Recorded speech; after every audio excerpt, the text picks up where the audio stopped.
5ই আগস্টের পূর্বের আওয়ামী লীগ যেভাবে স্বাভাবিক অবস্থায় জীবনযাপন করত, এখন এসেও স্বাভাবিক অবস্থায় জীবনযাপন করে। এটা আমাদের ব্যর্থতা। এই ব্যর্থতা আসিফ নজরুল স্যারেরও ব্যর্থতা। আমরা ওনার কাছে জানতে চাই, জানুয়ারি মাসে কথা ছিল ট্রাইব্যুনাল 2 গঠন করার, এটা মে মাস, আজকে মে মাসের 16 তারিখ। আমরা স্পষ্টভাবে আপনার কাছে উত্তর চাই, কেন মে মাসের 16 তারিখ হয়ে যাওয়ার পরেও দ্বিতীয় ট্রাইব্যুনাল গঠন হওয়ার কথা থাকলেও এখনো পর্যন্ত গঠন হয় নাই? আমরা আপনার কাছে জানতে চাই, কারা এই হত্যাকাণ্ডের সাথে জড়িত যে আসামিরা রয়েছে, তারা যখন কোর্টে যায় কোন কোন বিচারক তাদেরকে জামিন দিয়ে দেয়, কারা তারা এবং এসবের পিছনে কাদের ইন্ধন রয়েছে, সেগুলোকে আপনি আমাদের সামনে প্রকাশ করুন। আপনি বারবার বলেন যে আপনাকে ভিলেন বানানো হচ্ছে, আপনি বারবার বলেন যে আপনাকে মিসআন্ডারস্টুড করা হচ্ছে। তাহলে যে সত্য ঘটনা, আপনাকে যদি কেউ কাজ করতে না দেয়, আপনাকে যদি কাজ করতে কেউ বাধা দেয়, বা আপনাকে কাজ করতে কেউ যদি কোনো ধরনের প্রেসারে রাখে, সেটা আপনি জাতির সামনে উপস্থাপন করুন। আমরা স্পষ্ট করতে চাই, আওয়ামী লীগের বিচার, খুনিদের বিচার ছাড়া, আপনারা যদি মনে করে থাকেন অন্তর্বর্তীকালীন সরকারের উপদেষ্টারা বিচার ছাড়া আপনাদের অন্য কোনো বড় সংস্কার রয়েছেন, তাহলে আপনারা ভুলের মধ্যে রয়েছেন। খুনিদের বিচার হচ্ছে এই অন্তর্বর্তীকালীন সরকারের উপদেষ্টাদের প্রধান এবং প্রথম সংস্কার। আমরা এই সংস্কারটিকে প্রথমেই দেখতে চাই। এই পাশ থেকে একটা স্লোগান আসছে, আমি এই স্লোগানটার বিরোধিতা জানাই। নির্বাচন না সংস্কার, এই স্লোগানটা সমস্যাজনক স্লোগান। কারণ এই স্লোগানের মধ্য দিয়ে মনে হয় যে আমরা হয় নির্বাচন চাই, না হয় সংস্কার চাই। বিষয়টা এমন না, আমরা দুইটাই চাই। তবে তবে তবে আমরা চাই বিচার হবে, সংস্কার হবে। এই সংস্কার প্রক্রিয়ার মধ্য দিয়ে আমাদের নির্বাচনটা হবে।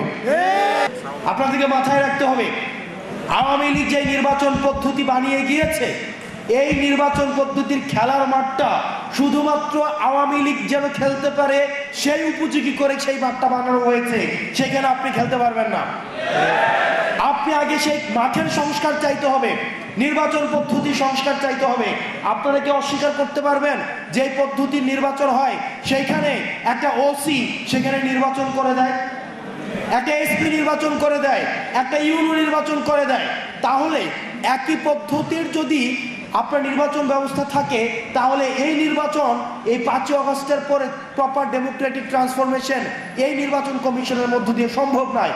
সেই কারণে আমরা আপনাদেরও সহায়তা চাই, যাতে করে আমাদের একটা যেন প্রপার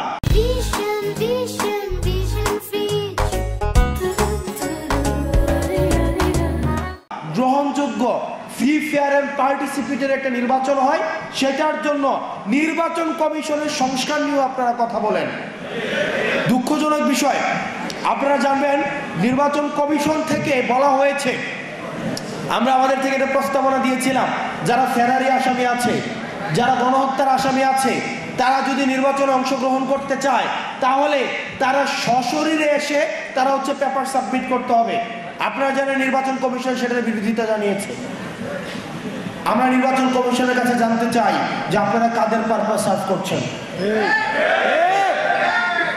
দূষণরা যদি নির্বাচনে অংশগ্রহণ করতে চায়, তারা সশরীরে এসে তাহলে নির্বাচন কমিশনে তাদের পেপার সাবমিট করতে হবে।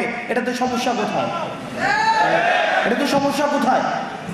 আমরা চাই এই কাঠামো পরিবর্তনের মধ্য দিয়ে, আমরা চাই আসিফ নজরুল স্যার থেকে শুরু করে, স্যার আমরা আপনার উপরে ভরসা রেখেছি, আপনি দীর্ঘ সময় ভোকাল ছিলেন, শিক্ষার্থীদের পাশে ছিলেন। আমরা বিশ্বাস করতে চাই আপনি শিক্ষার্থীদের আস্থা, আশা, আকাঙ্ক্ষার আপনি যথাযথ মর্যাদা দিবেন। দ্বিতীয়ত, আপনারা ভুলে গেলে চলবে না, আওয়ামী লীগকে আমরা কার্যক্রম নিষিদ্ধ করতে পেরেছি, কিন্তু আওয়ামী লীগকে যারা ডোনার, আওয়ামী লীগের যে ফাইন্যান্স, আওয়ামী লীগের যে অর্থ ব্যবস্থা, সেই অর্থ ব্যবস্থা কিন্তু এখনো পর্যন্ত ইনট্যাক্ট।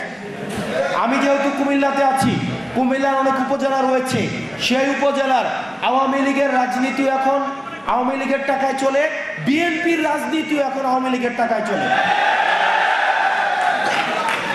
এখানে বিএনপির আপনারা যারা রয়েছেন, আপনারা আমাদেরকে শত্রু জ্ঞান করেন না, এটা আমি আপনাদের ভালোর জন্য বলছি। কুমিল্লার অনেক উপজেলা রয়েছে যেখানে সব দলের রাজনীতি এখন আওয়ামী লীগের টাকার কাছে বিক্রি হয়ে গিয়েছে।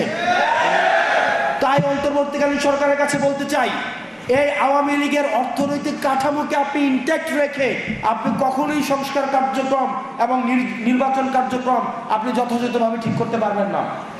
আমরা অন্তর্বর্তীকালীন সরকারকে আমরা সহযোগিতা করতে চাই, কিন্তু আমরা আশাহত অনেক কাজে আমরা এখনো পর্যন্ত বিচার দেখি নাই, এখনো পর্যন্ত আহতদের সম্পূর্ণ পুনর্বাসন দেখি নাই, কর্মসংস্থান দেখি নাই, এখনো পর্যন্ত বিচারের কোনো অগ্রগতি হয় নাই। আওয়ামী লীগ নিয়ে আপনারা যতক্ষণ না পর্যন্ত আমরা রাস্তায় নেমে এসেছি ততক্ষণ পর্যন্ত আমরা আপনাদের কোনো পদক্ষেপ দেখি নাই। সেই জায়গা থেকে আপনাদের কাছে আমাদের অনুরোধ থাকবে, এই ধোঁয়াশাগুলো আপনারা স্পষ্ট করবেন। সর্বশেষ এই বিষয়ে আমাদের কথা হচ্ছে যে অন্তর্বর্তীকালীন সরকার অনেক ক্ষেত্রে কম্প্রোমাইজিং। মানবিক করিডোর নিয়ে আপনি আপনাদের অবস্থান খুব স্পষ্ট করবেন। আমরা কোনোভাবে আমরা আমাদের দেশের সার্বভৌমত্ব এবং আমাদের এই দেশকে কখনোই কোনো পরাশক্তির কাছে আমরা কোনোভাবে আমরা বন্ধক দিব না।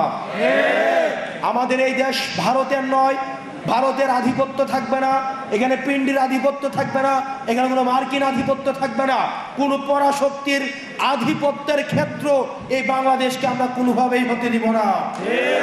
সুতরাং মানবিক করিডোর নিয়ে যে প্রশ্নগুলো এসছে, এই প্রশ্নগুলো জাতির সামনে এটির যথাযথ স্পষ্ট উত্তর দিয়ে জাতিকে যথাযথ পথ প্রদর্শন করুন। এবং এই মানবিক করিডোর নিয়ে অন্তর্বর্তীকালীন সরকারের অবস্থান আমরা স্পষ্ট একটা অবস্থান দেখতে চাই, ধোঁয়াশার মধ্যে আমরা থাকতে চাই না। সর্বশেষ আমাদের আগামী আর 26 দিনের মধ্যে এই অন্তর্বর্তীকালীন সরকার আমাদেরকে কথা দিয়েছেন যে 26 দিনের মধ্যে আমাদের জুলাই ঘোষণাপত্র দিবেন। আমরা এই বিষয়ে ওয়াচফুল রয়েছি। আর 26 কর্মদিবসের মধ্যে যদি জুলাই ঘোষণাপত্র না আসে এবং জুলাই ঘোষণাপত্রে যদি এই জুলাই ঘোষণাপত্রে আমাদের আকাঙ্ক্ষার প্রতিফলন না ঘটে, তাহলে কিন্তু আবার আমরা রাস্তায় নামতে বাধ্য হব। যে জগন্নাথ বিশ্ববিদ্যালয়ে যেটি হচ্ছে, আমরা বারবার করে দেখছি জগন্নাথ বিশ্ববিদ্যালয়কে আমাদের অনেক সহপাঠী ওখানে রয়েছে, আমার শিক্ষার্থী ওখানে রয়েছে, আমাদের সিনিয়র ভাইরা ওখানে রয়েছে। আমরা দেখেছি জগন্নাথ বিশ্ববিদ্যালয়কে সব সময় একটা হচ্ছে মূলা ঝুলিয়ে দেওয়া হয় একদম। আমরা দেখেছি শুধুমাত্র এই সরকারের সময় না, আগের সরকার থেকে আমরা দেখেছি। এই অন্তর্বর্তীকালীন সরকারকে বলবো, এই তালবাহানা না করে এই 20,000 শিক্ষার্থী